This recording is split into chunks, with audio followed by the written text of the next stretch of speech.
গণতন্ত্রের উৎসবে যোগ দিল না বাঁকুড়ার তালডাংরা বিধানসভা কেন্দ্রের হারমাশরা গ্রাম পঞ্চায়েতের অন্তর্গত বোরদা গ্রামের মানুষজন। বুধবার তালডাংরা বিধানসভার উপনির্বাচন ছিল, কিন্তু শেষ পর্যন্ত ওই গ্রামের কেউই ভোট দান করতে যাননি বলে খবর। উল্টে গ্রাম এবং এলাকার সর্বত্রে পোস্টার টানিয়ে লেখা রয়েছে বাসিন্দাদের দীর্ঘদিনের অপূর্ণ দাবি, ভোট আসে ভোট চায়। কিন্তু বাঁকুড়ার এই গ্রামের উন্নয়নের ক্ষেত্রে রয়েছে দীর্ঘদিনের অবহেলা। গ্রামবাসীদের অভিযোগ, পানীয় জল, রাস্তা, স্বাস্থ্য এবং শিক্ষার মতো সামান্য মৌলিক সুযোগ সুবিধাগুলিও এই গ্রামের মানুষেরা এখনো পাননি। শুধু তাই নয়, বোরদা গ্রামের মানুষদের প্রায় 1 ঘন্টা দীর্ঘ যাত্রা করতে হয় নিকটবর্তী বাস স্ট্যান্ড পৌঁছাতে। গ্রামের ছেলে মেয়েদের জন্য স্কুল কলেজে যাওয়া নিত্যদিনের এক ঝুঁকি। সবথেকে বড় কথা, রোগীদের হাসপাতালে পৌঁছানোর আগেই প্রাণ হারানোর মতো ঘটনাও যেন নিত্যদিনের সঙ্গী হয়ে উঠেছে এই এলাকার মানুষজনদের। উল্লেখ্য, তালডাংরা 65 নম্বর কুলডিহা প্রাথমিক বিদ্যালয় বুথে ভোট দান করেন বোরদা গ্রামের মানুষজনেরা। পানীয় জল থেকে অঙ্গনওয়াড়ি কেন্দ্র, রাস্তার দাবিতে ভোট বয়কটের ডাক দিয়েছেন তারা। গ্রামবাসীদের দাবি, ভোটের আগে প্রত্যেকবার সমস্যা সমাধানের প্রতিশ্রুতি মেলে, কিন্তু ভোট শেষে সমস্যার সমাধান আর হয় না। ভোট বয়কটের খবর পেয়ে শাসক থেকে বিরোধী দল কেউই তাদের গ্রামে আসেননি বলে দাবি করেছেন তারা। এদিকে তালডাংরার এই অঞ্চলের মানুষদের ভোট বয়কটের সিদ্ধান্ত রীতিমতো আলোড়ন তুলেছে প্রশাসন এবং রাজনৈতিক মহলে।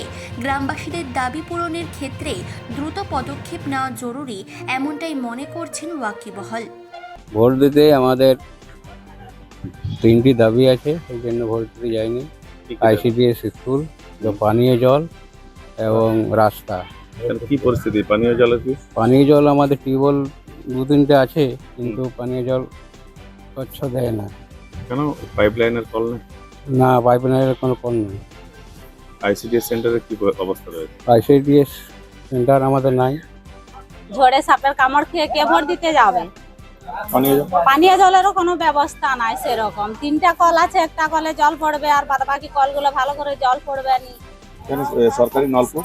সরকারি নলকূপ পাইপ কোথাও আছে মাটির তলে, কোনো ব্যবস্থা নাই। আজও জল আসে না, আজও জল আসেনি। তাহলে ভোট এলে কি রাজনৈতিক নেতারা আসে প্রতিশ্রুতি দেয়? হ্যাঁ আসে, এটা ওটা বলে দিয়ে চলে যায়। ভোট দিতে কেন যাব? আজকে যে আমরা ভোট বয়কটের ডাক দিয়েছি গোটা গ্রাম, কিন্তু কোনো রাজনৈতিক দল, কোনো নেতা এখনো পর্যন্ত আছে পৌঁছায়নি বা কোনো প্রতিশ্রুতি লিখিতভাবে দেয়নি। ভোট কেন্দ্রে যাওয়ার যে রাস্তার জন্য যে আন্দোলন, সেটা কোনো তার প্রতিশ্রুতি নেই।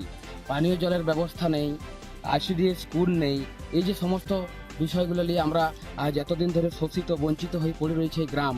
কোনো রাজনৈতিক নেতা এখানে তাকায় নেই। শাসক দলের কোনো রাজনৈতিক নেতা আসেনি, বিরোধী দলের নেতা কেউ আসেনি। এই জন্য আমরা ডাক দিচ্ছি যে আমরা আর কেউ ভোট দিতে যাব না। চিফ এডিটর জিতেন সরকারের রিপোর্ট, চেতনা বার্তা। জেগে থাকে, জাগিয়ে রাখে।